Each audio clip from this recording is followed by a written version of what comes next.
Namaskar, welcome viewers. Today's episode is about what happened in the United States, especially the democratic fiber that got destroyed due to violence. Now, just a brief recap of what was happening. The Congress was meeting at the Capitol to officially declare or to recognize Joe Biden as the next president-elect. In normal circumstances, it was just a formality, a meeting, and then certification would be, it was a course of democracy. But just before the meeting, President Donald Trump, who was very, very upset with his defeat, urged his supporters to go and protest at the Capitol. Now, what happened after that was a shame on democracy. The protesters, that is pro-Trump protesters, stormed into the Capitol and violence broke out. The congressmen had to be led through secret tunnels to safety. And despite the security agencies asking the protesters to back off, they didn't do it and they entered the hall and violence broke out and 4 people got killed in the process. Some of the sections were ransacked, and this is a blot on democracy.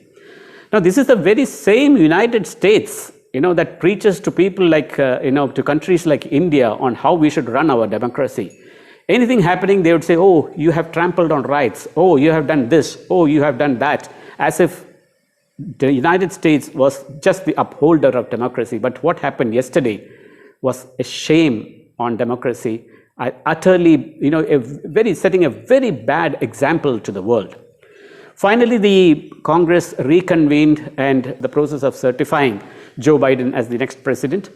But in the interim, then the areas around Capitol Hill and Washington had to be put under curfew, and there was a lockdown in the area. Despite all this, Trump's supporters say that what they did was right. As one lady supporter said, yes, I will live on to tell my grandchild that I fought for democracy, that I fought for the rights of President Trump.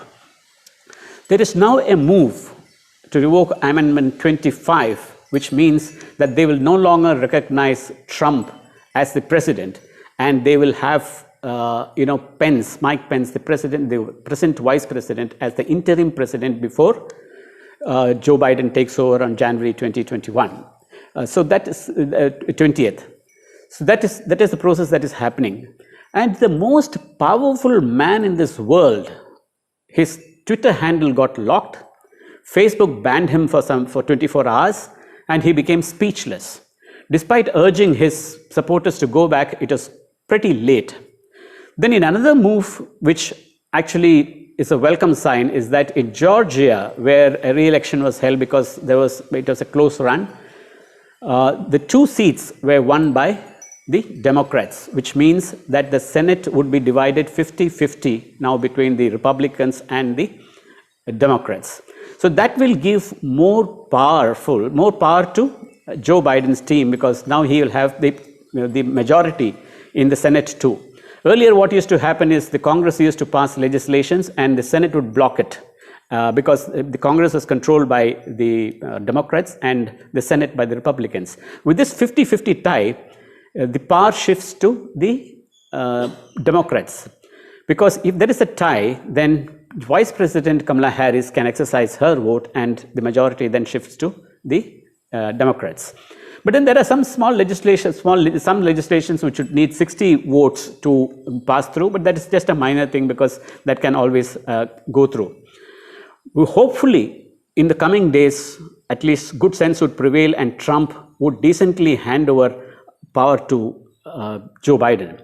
But then Trump is known to be a crybaby. First, when he lost, he said, no, this is not correct. It was stolen from me. And then suddenly he has now become a big bully, trying to sort of take power forcefully from Joe Biden.